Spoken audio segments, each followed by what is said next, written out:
guys, welcome again to my YouTube channel to watch another one of my fashion stylist tutorials.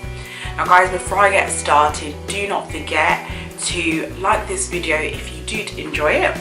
Also, don't forget to subscribe and hit that bell so you can stay notified and up to date with all of my posts. Also, if you've got any questions or any video topics that you would like me to cover, please do comment below.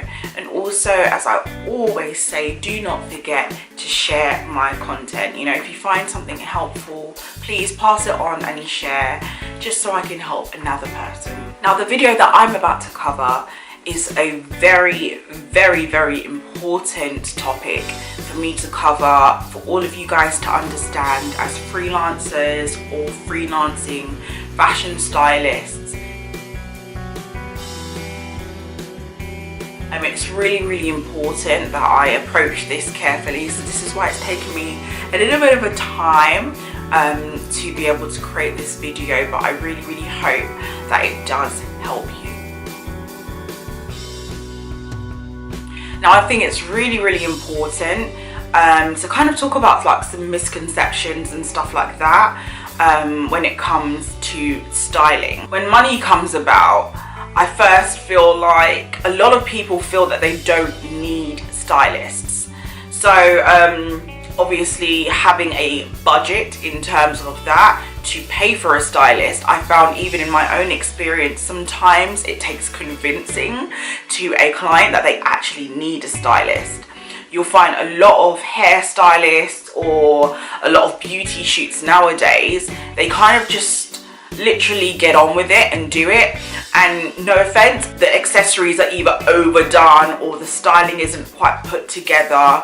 People really do kind of undervalue the input of a stylist. We almost act as a creative director in a way, and we look at the whole shoot. We are the ribbon to the package. So I think that a lot of people think, no, we don't need one. Another misconception you're gonna face is the thought of being too expensive. A lot of people think the luxury of getting a stylist is really expensive.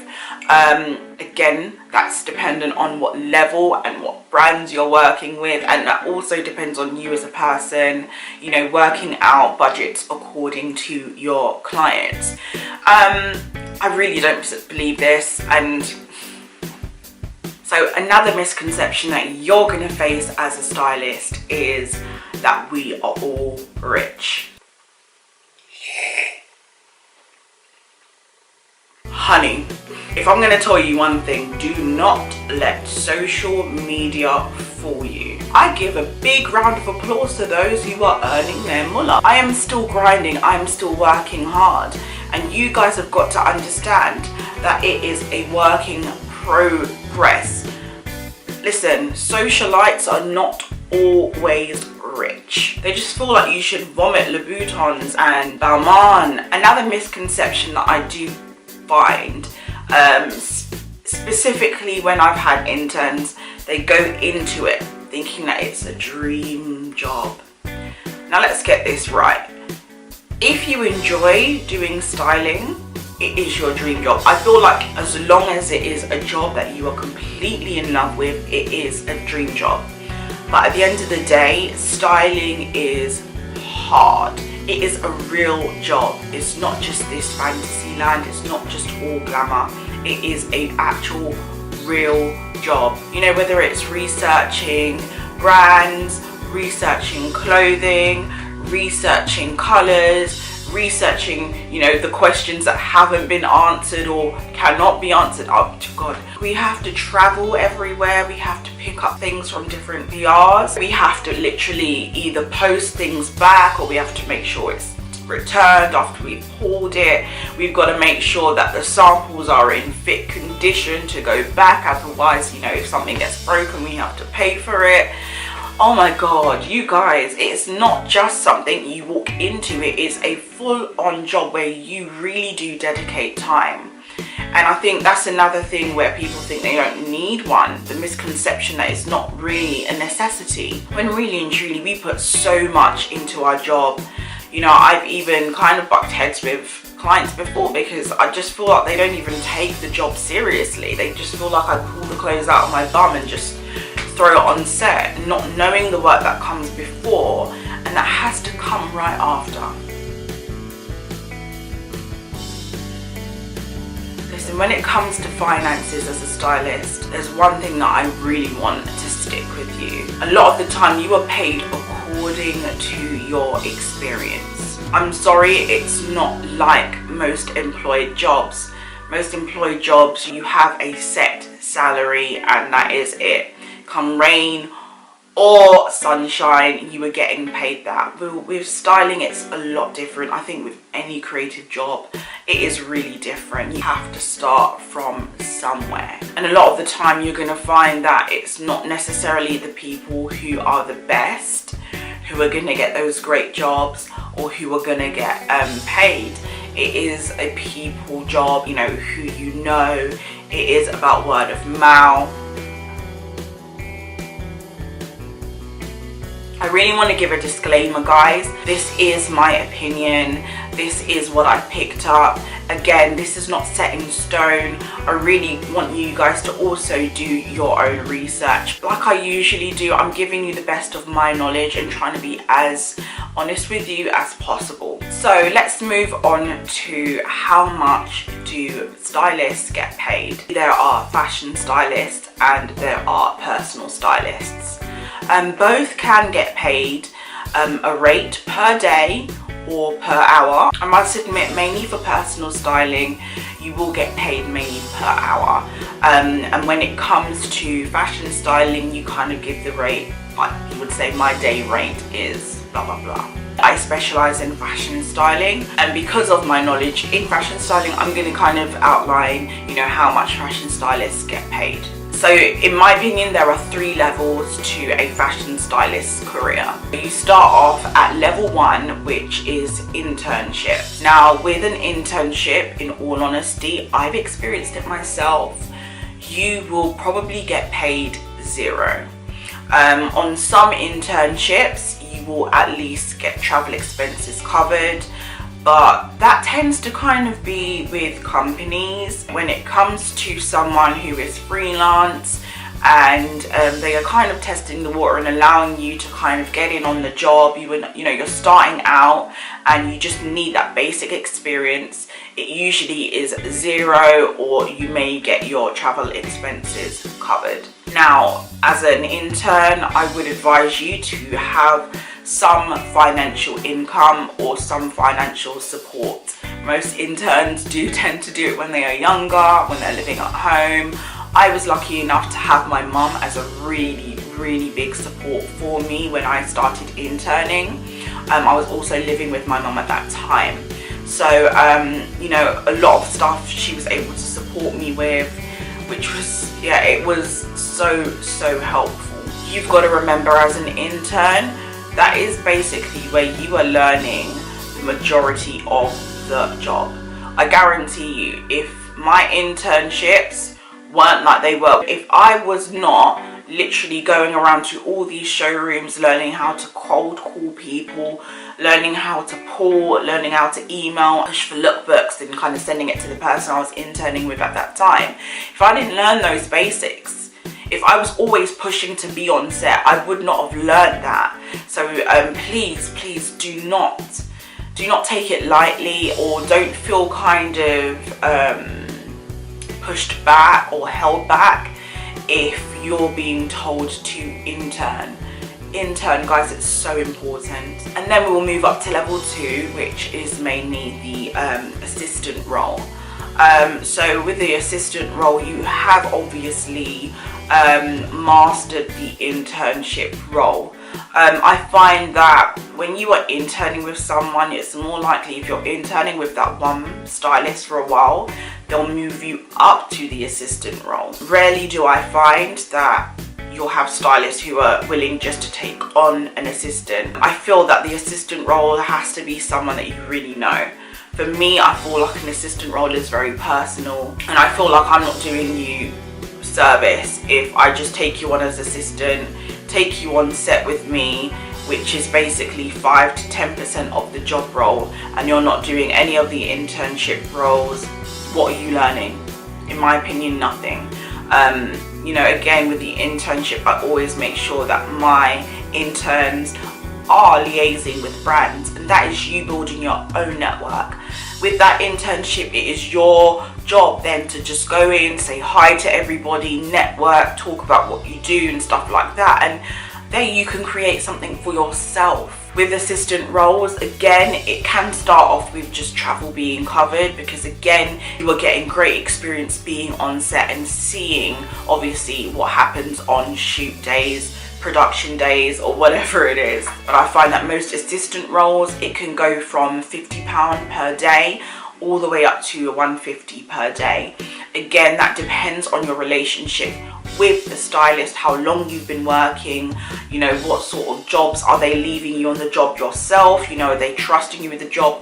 All of that can change. Now, it's really important for us to also aspire to get to level number 3, which is just being an established fashion stylist. The stylist can earn from, let's say, £200 to £300 per day, all the way up to about £15,000. Now, this 15,000 price tag that I'm giving, this rate here, is when you're working with like A-list celebs. Some A-list celebs, if you're styling them for red carpet, they will pay you around 15,000 per day. I'm talking real stuff here. Rates are crazy, and at the end of the day, again, it is also dependent on your experience, on your clients, and all of that, because as I always say, as a stylist, it's really important to have a rough guideline for your prices, but then also to kind of be able to be versatile to your client, so that you are able to still offer your services. It is at your own discretion whether, you know, you're saying, you know, my rates are here and this is the only people that I'm going to work with, or you can bring your rates down and just work with other people. I definitely think if you're starting out, start going with like 80 to 150 per day, and as your experience goes up, then obviously it could start at 300, it could start at 500, it could start at 600, it could start at 900. Listen, it can go on and on and on, but this is me kind of giving you a rough outline for what you should be charging. So I've covered like the 3 levels of a fashion stylist's career path, and how much each of those levels would kind of earn, or what to expect to earn. But let's talk about who earns the most, because I've spoken a lot about, you know, different fields of styling. I definitely feel that when you're going into the job to say that you want to be a stylist, it's really great to hone in and kind of just choose what sort of field you may want to specialize in. So again, this is me being really honest with you. Let's start talking about editorial stylists. Now, editorial stylists, to be honest, unless you are a stylist for the magazine, or you are being commissioned specifically for like a cover shoot, to be honest, you will be getting paid 0. I really do think that when you do editorials, it is a great way of getting yourself out there. It is a great way to fill up your CV. It's a great way to meet people. It's a great way to build up your portfolio. It is a stepping stone. Editorials are almost like the internship of careers in styling. If you plan on attaching yourself to a magazine, definitely start off interning with them and work your way up into the magazine. If you see yourself one day becoming a fashion editor, you know, fashion editors do get paid, and you know, the pay is quite good, but generally with most editorial work, there really isn't much pay in it. But by me saying that, I don't want to discourage you guys from doing editorial work, because I do feel that when you are published, it really does take you up another level. Now let's talk about commercial stylists, or stylists are doing ads, lookbooks, campaigns. All of that can start from around 250 to maybe about 3, all the way up to about 1,500 per day. Again, this is also dependent on what company you're working with. It's dependent on your experience. All of this, it changes. There are a lot of clients who will pay you for your prep days as well as the day that you are shooting, and there are some that just want to pay you for the shoot day.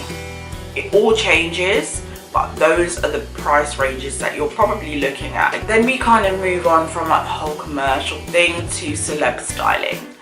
Now, celeb styling, obviously, it tends to be like per event usually. Sometimes you can create a package for your client and style for like several events and give a rate for that. But mainly you do tend to kind of say, this is my rate per day. Working as a celeb stylist, I would range it from about $150 all the way up to $1,500. Again, when it comes to more A-list sort of celebs, you're ranging from like around $500 per day all the way up to about $15,000. I'm literally just giving you kind of ballpark figures to work with. So guys, remember, it is dependent on your work, it's dependent on your body of work, it's dependent on your skills, it's dependent on your pulling power, you know, what brands you can work with, what brands you can pull in, you know, all of this matters. It changes what rate you can charge.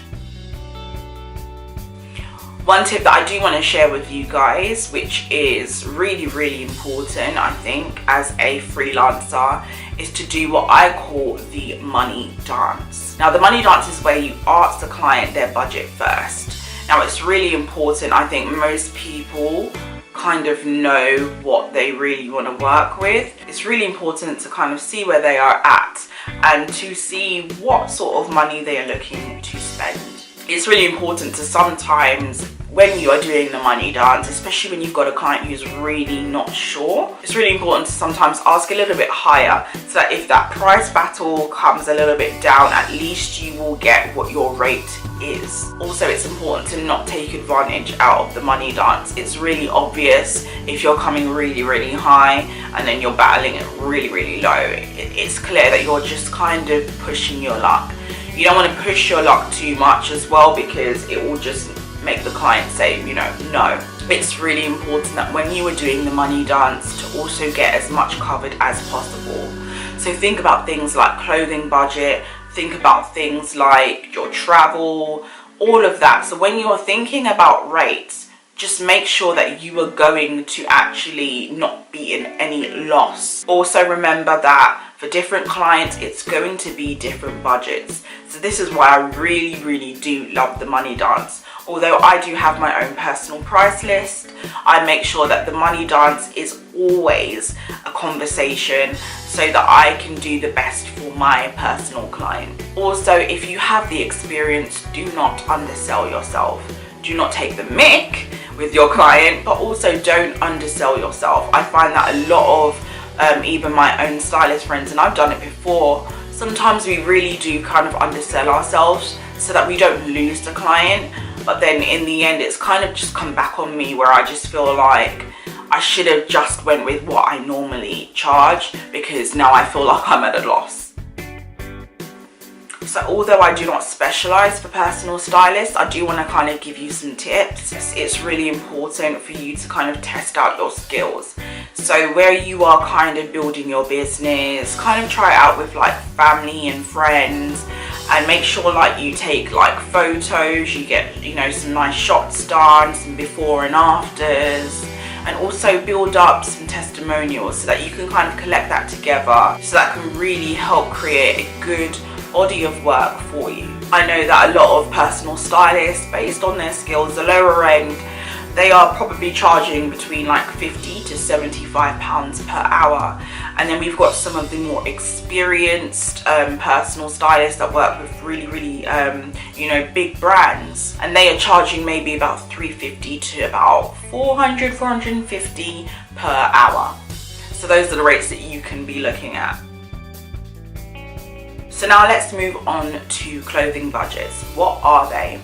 So a clothing budget is almost like a personal allowance, which is specifically directed to clothing. You may get a clothing budget of £500, and that £500 is specifically designated for any clothing, shoes or accessories during the shoot. Now with a clothing budget, the client will expect you to buy and then return, or the client is going to expect you to buy and they may keep the clothing.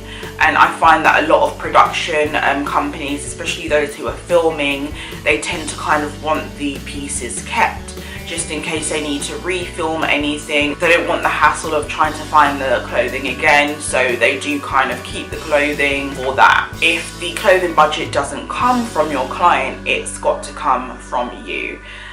You could do this by credit card, which I personally do myself. And again, you can buy and return from that, or you can buy and decide to keep stuff if you like it, or you could even end up selling pieces. And I always talk about building a wardrobe for yourself as a stylist, and I do find that a lot of the time when I buy stuff for clients, I do keep bits and pieces because I'm like, this will be really great in the future and I'm never going to come across this again. So it's really helpful sometimes when you do have your own wardrobe to work from for shoots, because it will save you that money from having to like buy and return. Clothing budgets are really big, and I think that a lot of you feel a bit stagnant because you're not sure where you're going to get the clothes from. It is a possibility to buy and return. My first ever shoot that I had in a magazine, it was a buy and a return. So it's really possible to create some really great work from that. And you guys have seen so many shoots that I do, and a lot of it is bought and returned. But you've just got to make sure that you look after the clothing. It has to be resellable afterwards.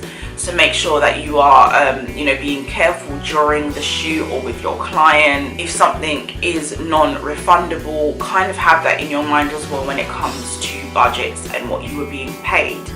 And also talk with your client about that as well, because if something is non-refundable, you need to make sure that you are covered for that.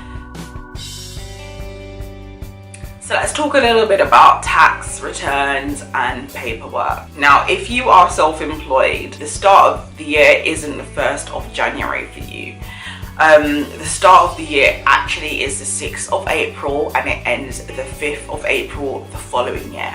This is the business year. This is the tax year. Now, you have a personal allowance of about 10,600 in Great British pounds. I'm putting it in Great British pounds as the standard. Now, if you are earning less than that per year, you pay 0 tax. I will put a little bit of information on tax brackets. Now, all the receipts that you get, all the invoices that you make sure that you file them. I would really recommend that you do it per month. Now, for example, everything that I do, I keep receipts for it, and I make sure that I jot a little message on the top of the receipt to kind of remind myself what it is. Every month I kind of clear my purse and I put it in my folder, which is kind of divided between 52 for the 52 weeks for the year, and that kind of helps me stay on top of everything. I do have to be really honest with you guys and let you see that the career as a stylist, it's not easy, but when you really do push, it will be worth it. I feel like it's worth it for me. I still am not where I really want to be. I do find that my vision, it changes from time to time, and I really do enjoy kind of dipping my toes in different avenues. But you guys, when I started out, I really did have that support. So I think having a support system and having financial support is really important when you are looking to start as a stylist. Whether you can have part-time job as well, because I was working full-time at the moment when I wanted to start styling. Unfortunately, the job really didn't support me, and I was lucky that I had my family to support me like 5-6 years ago. I was happy that I had family to support me in terms of that when it came to like travel, when I couldn't get any travel covered, because if I you know, if I really do belittle those days when, you know, I really did find it difficult, I wouldn't be where I am now. So you've really got to be in it for the long haul. You've really got to be dedicated to it. My series about becoming a fashion stylist, I've done it the way that I've done it because, you know, it's not a simple way of me saying, you know, if you do this, this will happen. You need to have specific characteristics about you which will help you be able to handle such a job as this. I hope you did enjoy this video. If you did like it, don't forget to give me a thumbs up. And guys, do not forget to subscribe. Make sure you press the bell so you can stay up to date and be notified when my new content comes out. Also guys, do not forget to comment below if there are any questions that you have, if there's anything that I didn't cover or explain enough. Please do ask the question below, and if you've got any suggestions of any other videos you would like me to cover, please do also comment below. Don't forget also guys to share this video. I'm really interested in building my network and also allowing people to kind of see what I'm putting out there so I can help more people. Don't forget to also connect with me so you can stay updated with what else I am doing. I'm hopefully going to start doing some vlogs as well for you guys so you can know what I'm up to during that month. I'm so excited with the stuff that I'm going to be doing this month. So please do keep your eyes peeled. I just want to encourage you to just keep pushing for success. It's going to take a lot of hard work, but remember guys, hard work always pays off. Stay slaying guys, and I'll speak to you soon. Bye.